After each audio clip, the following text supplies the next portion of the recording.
Glad y'all all can come out today. We scheduled to start at 12, so we've got to go ahead and start.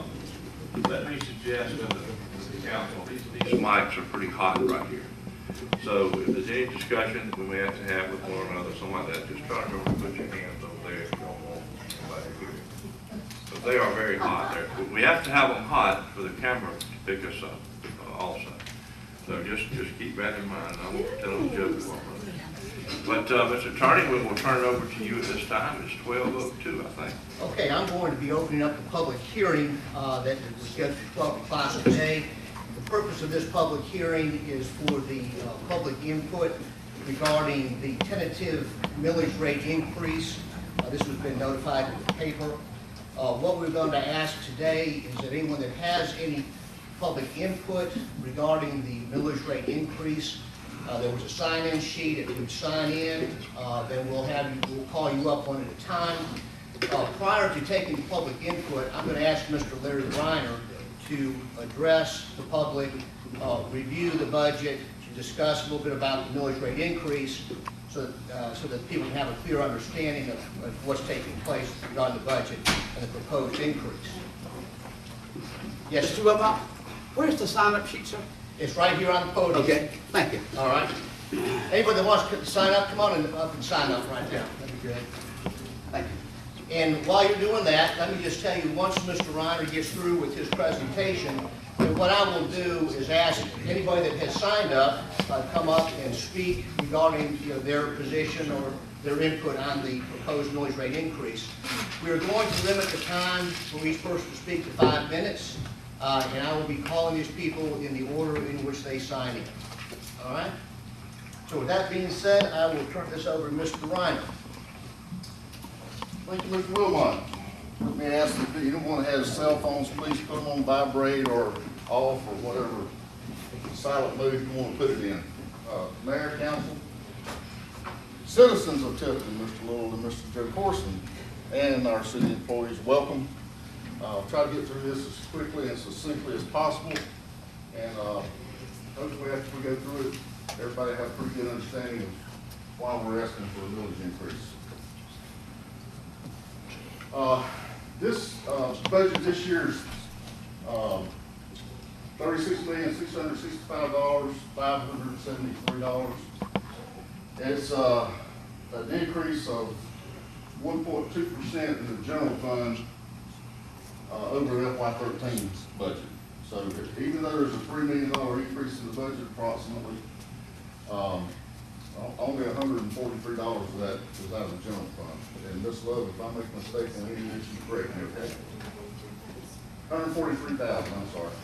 Already screwed that up. I'm asking for a $3 million increase in property tax, or in the millage rate, which equates to $1,037,747. And when we get through this, I think it'll be pretty clear. I'm talking about general fund only.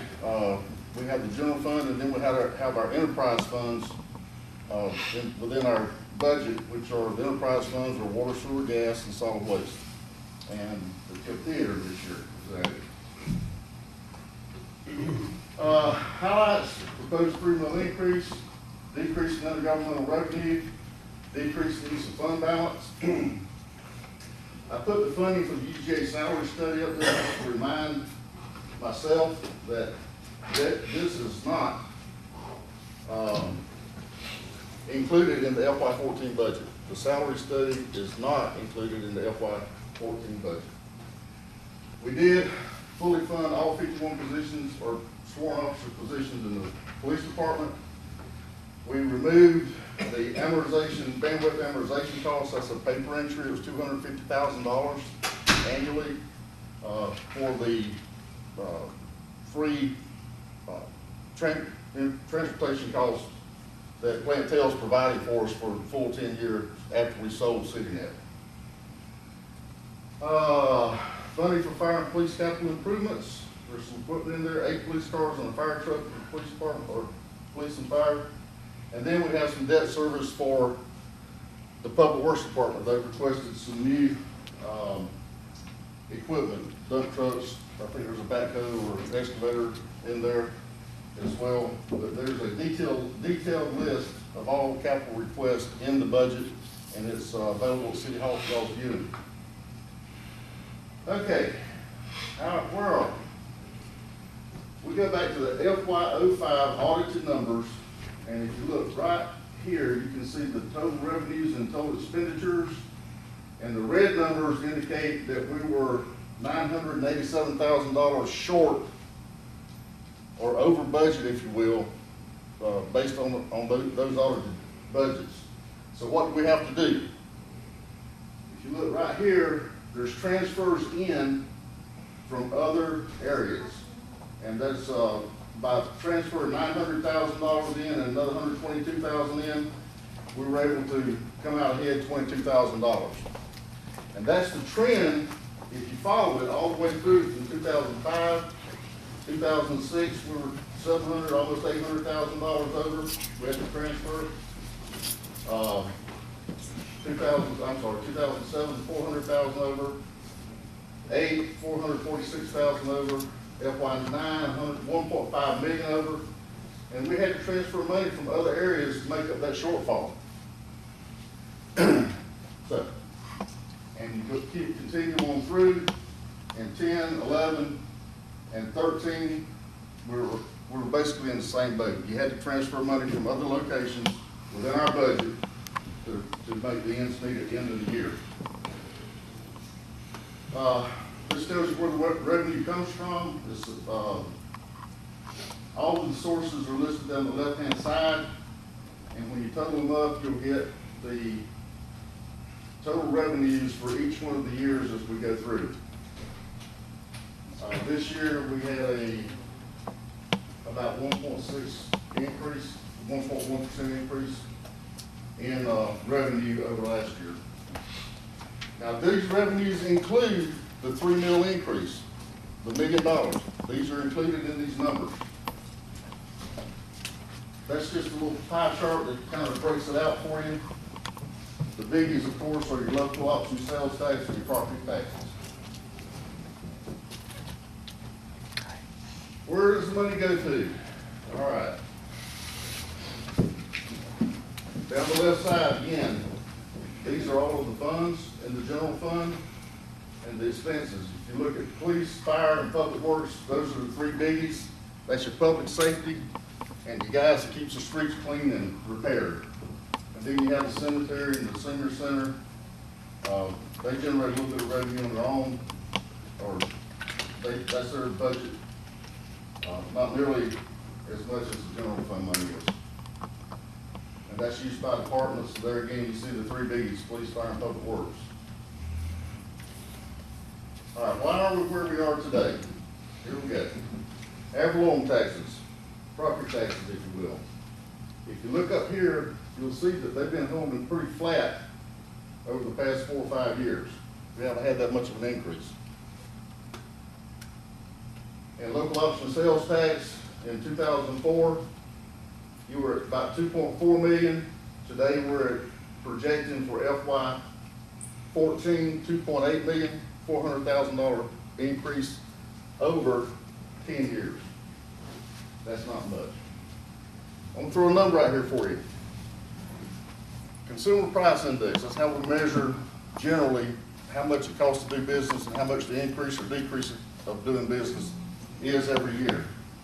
Over the past 15 years, the consumer price index has averaged 2.5%.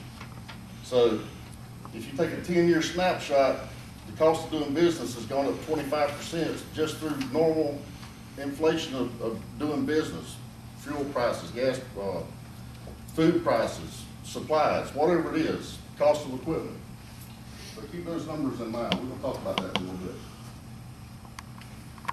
Gas fund transfers. You're going to see another graph on this in a few minutes.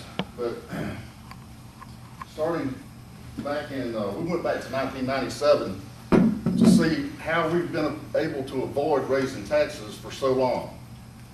And there's been millions and millions of dollars transferred in to the general fund from the gas fund. That's one way we did it. There they are. If you look over here, it started in 1997, I don't know if you ever see this corner back there or not. In 1997, we were about $450,000. At one time, we jumped up to almost 700,000. And you can see, if you come across, you're looking at about, somewhere between $500,000 and $600,000 annually, taken out of the gas fund to put into the general fund to avoid having to raise taxes.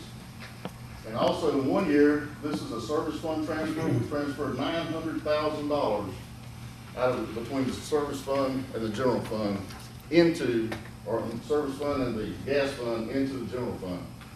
And if you look at the blue, in other years, we've transferred from the hotel motel fund into the general fund as well. Retirement. How did we get where we are today? If you go back to 1996, we were putting $474,000 into the retirement fund at that time. That was the city's contribution for the liability of the retirement fund. If you come over to 2012, well, let's talk about this spike right here. That was 2009. We had to pump a cash infusion into the retirement fund. Was it $3 million? I think we put $2 million in, and then we financed $1 million to make up that number. And then the following year, it came back down a little bit, and then it bottomed out in 2011. And now in 2012, this year, we're putting $2.1 million into the retirement fund. If you look at that over that time frame, for retirement alone, that's about a 288% increase in the retirement fund. How does that relate to us? How many times more than that is the CPI? That'll give you an idea of why we got where we are today. You're talking millions of dollars, folks. Liability and workers' comp costs, they've gone up as well. Don't remember the numbers off the top of my head, but if you look at health insurance alone, it's up 300% in that same time frame. And we haven't done anything, keep in mind that we have not done anything to increase the revenues for the city of Tifton to make up these shortfalls. Cost of fuel, everybody knows what the cost of fuel is doing to us. 2008, we were at $2.50 or $2.50 a gallon, $2.75, and we're at almost $3.50 for diesel now and $3 a gallon for gasoline. In addition to that, council's also taken additional steps to cut costs. We cut all outside agency funding except for the Chamber of Commerce and the library. Chamber of Commerce does economic development for us, and of course the library is a service that we provide to all of our citizens.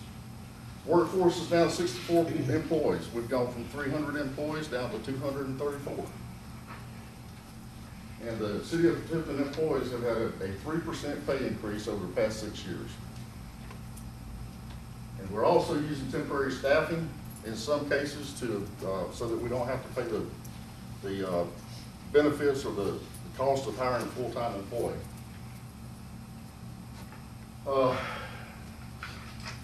Our staff continues to experience increase in workload. You got Theo over here doing increased workload. Look at your police department, city clerk.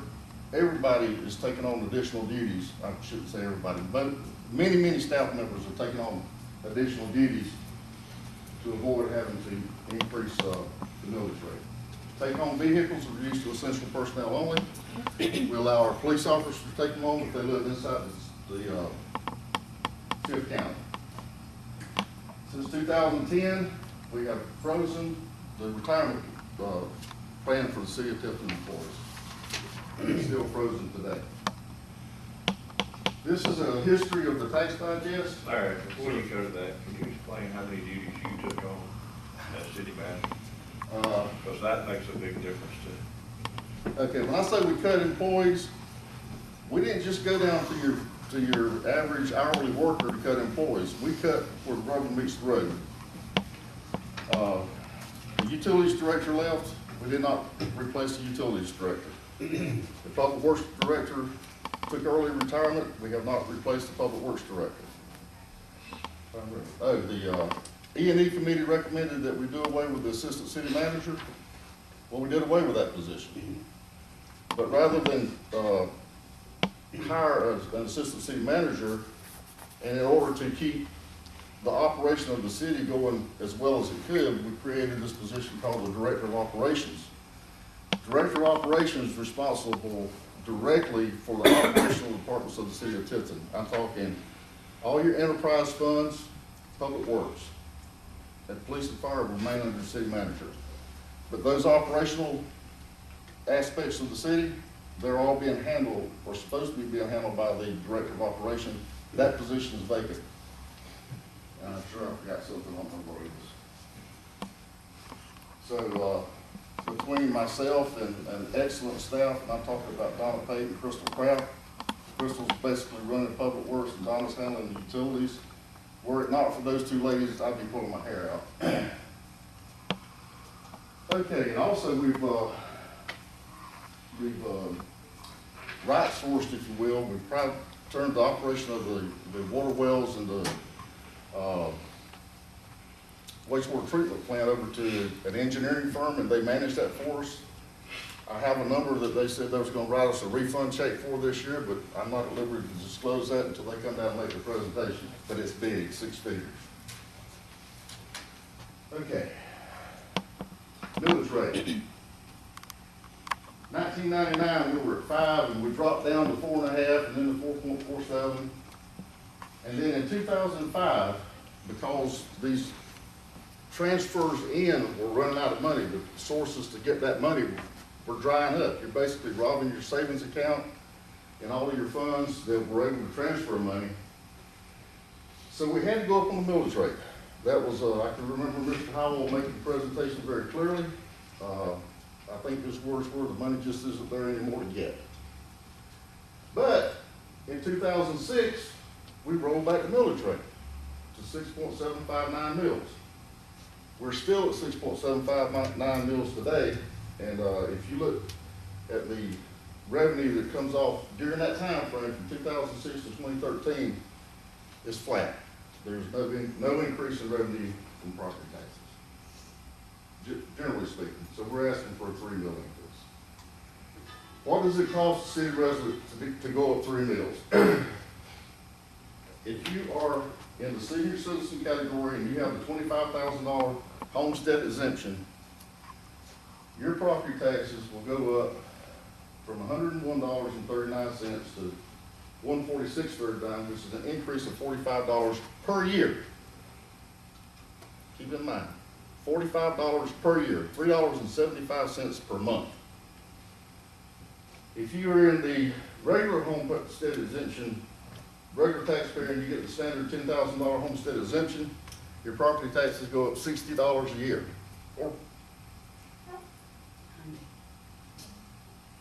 I'm sorry, $9 a year.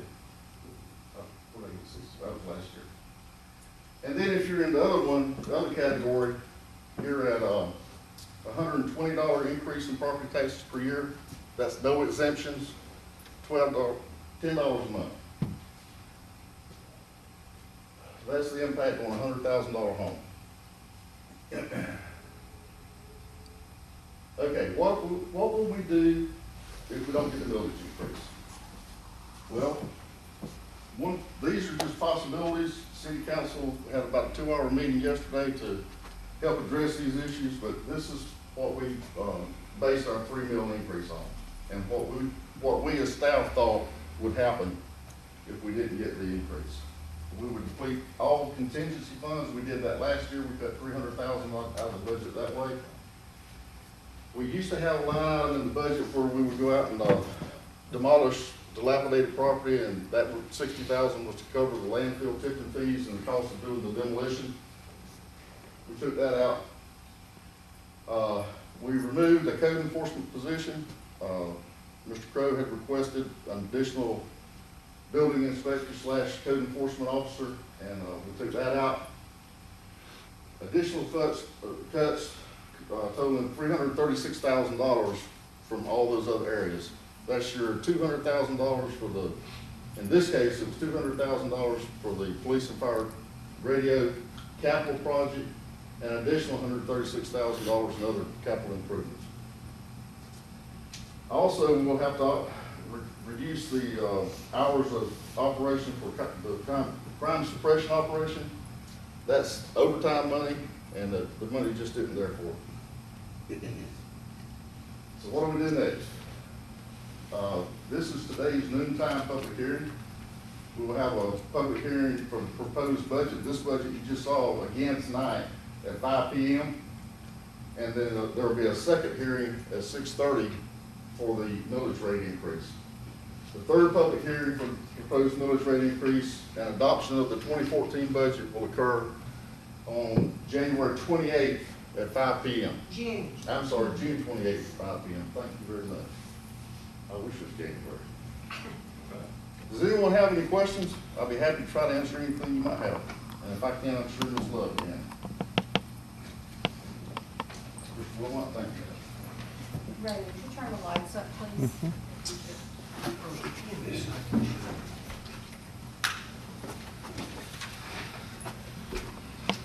We've asked anybody that wanted to have public input to sign in on the sign-in sheet. I think it's, of course, Mr. Crawford Little. Is there anyone else here who is not signed in on this sheet that does want to have to speak this afternoon? All right, well, I'll ask Mr. Joe Corson to come up. Joe, if you would, just state your name and your address. Joe Corson, C-O-U-R-S-O-N, 2812 North Park Avenue, Tifton, 31794. Thank you for your service. This is not a fun topic, is it? 44.4%, if I remember correctly, is what you're looking at, and it's not fun. But the main question that I'd like to ask is, let's look back some. And that is, this commission report, 3 years old, and some of the members of this group have asked me, what's happened to the recommendations? Have you heard anything about it? Whatever. And the question comes is, what about these recommendations? And that's the main question I have, Mr. Wilmot, on behalf of the committee. How many have been, as well as, which ones? So that's the question I put, to the council. Thank you, Joe. And Mr. Crawford Little.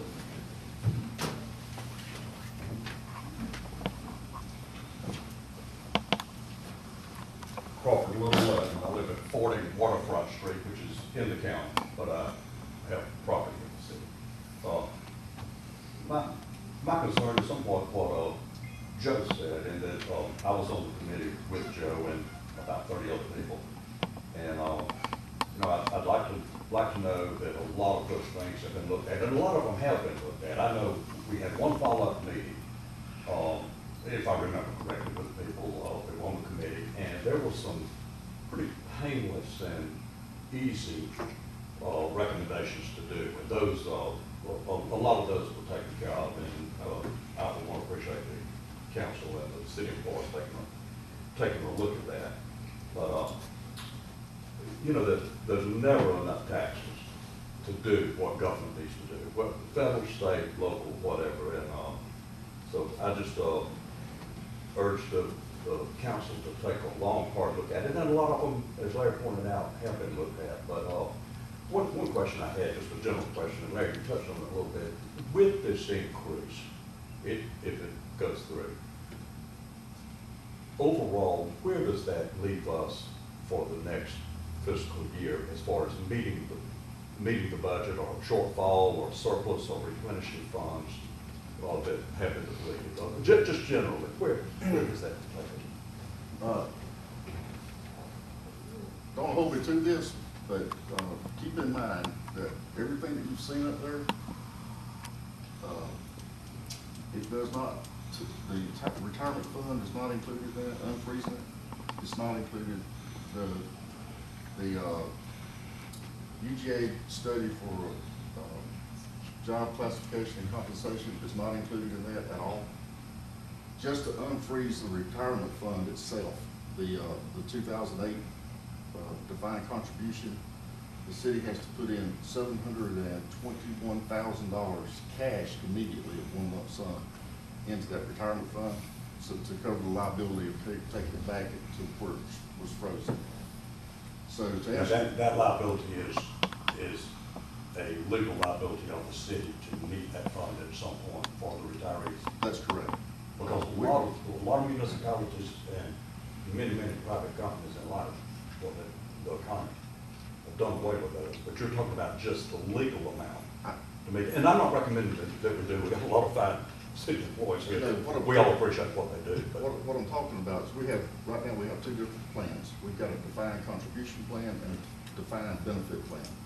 The defined benefit plan would remain frozen at the 2010 level. The defined contribution plan would be followed to the all employees all the way back to 2008.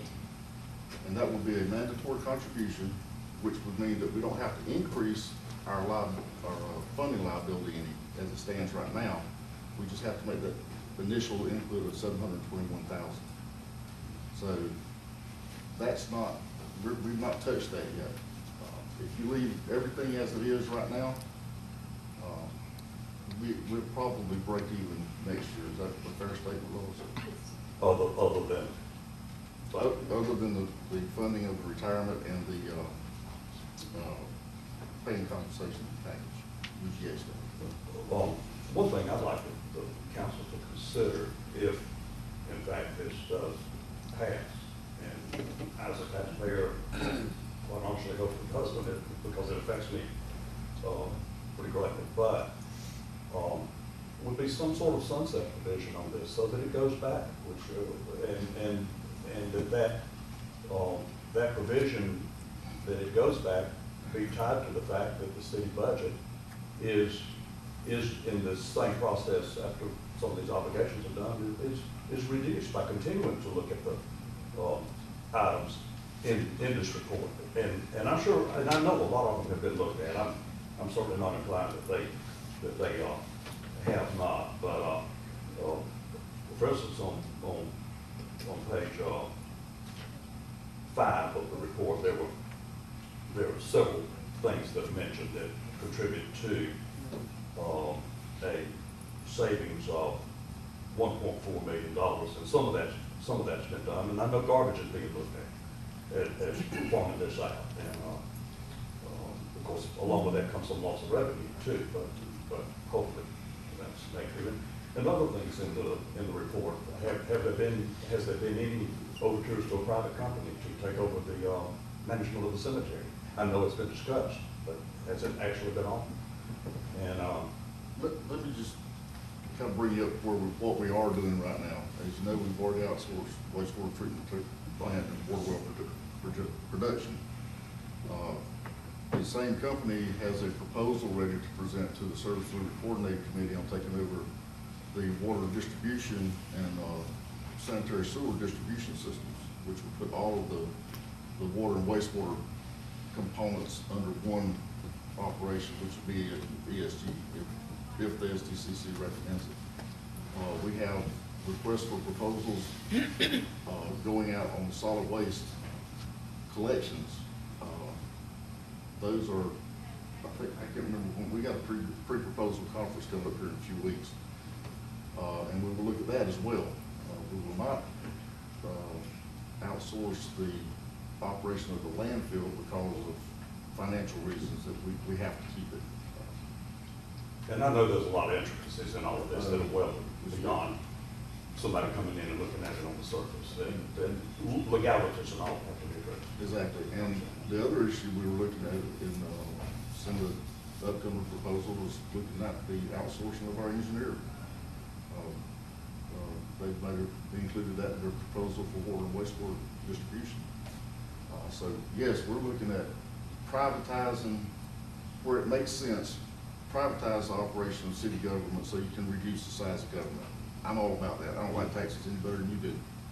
Well, one thing that was in this report, and I'm not trying to get into every little detail, but just think of some highlights, was the fact that some of the bigger companies here, Walmart, Lowe's, whatever, their inventory is taxed at a much less rate than individual businesses. And that was in the report. I presume that's a fact. And if it is, has that been addressed? There seems to be, I would think, a good bit of revenue there that if it has not been addressed, is being pulled down. I think you was into that, like, with the day. Yeah, and I believe that that's something that's, it's either, I believe it's mandated by the county. I know the city of Tifton doesn't control that tax issue. Well, I urge the committee to continue to look at ways to save, because there's not going to be enough tax revenue. You've got to do it on the other end. I mean, Chris, I'm sure in your business, when times got tough, you couldn't do much to increase revenues. You have to look at the expense side of it. And Jim, same with you. But you have to pick up in the real estate business. And the other thing briefly has to go to Larry took all my time talking something. I give it that, allow that. You know, is a look at increasing revenue by bringing in industries. And I know that just recently there's been a lot of negative publicity on the senior housing that went in. And I don't want to get into the intricacies of who was right, who was wrong, why it was said. I'm sure both sides, so-called, of that have good reasons for what happened. But the end result is that however it was handled, the developer saw a need to tell the city that he did not want to be here if we didn't want him.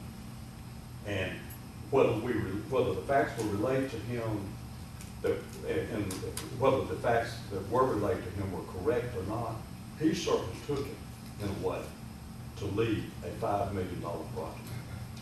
And we can't have it. It's just, we just don't have the luxury, nor does any community, of that kind of reaction from a developer that wants to come in here and invest that kind of money into it and improve greatly a plot of land that is somewhat of an eyesore into.